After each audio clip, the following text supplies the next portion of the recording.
So after rewatching Man of Steel and Batman vs. Superman, and of course Black Adam, we see Henry Cavill as Superman. And not only that, there's a lot of gaps that can be filled to tie in to make Man of Steel 2, leading into Man of Steel 3. As always, hit that subscribe and let's get into it.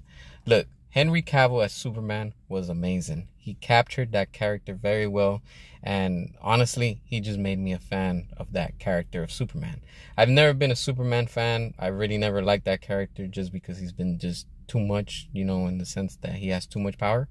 But what Zack gave us in Man of Steel, it made me really appreciate and love this character. All right, so look, upon looking and rewatching these films, I did on my own some little research. I'm not going to give full details and I'm not going to really get into specifics about it. But I did come up with a story where it would tie in Man of Steel, Batman vs. Superman, and the time gap between both films. I don't want to get into too much details or specifics just because we know that James Gunn is working on his Superman and I don't want to give any ideas or whatever.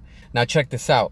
All right, recently Zack had an interview, and with that interview he's talking about setting up and having, you know, how the trilogy, if you want to say, of Man of Steel would have been.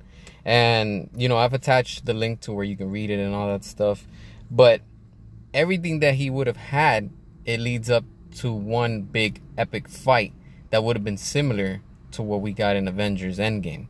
But it would have wrapped up Superman's arc, and it would have had him going up against Darkseid. And of course, it would have been something amazing. It completely mind blows me that WB did not continue with Henry Cavill and they didn't want to do more with the Superman character.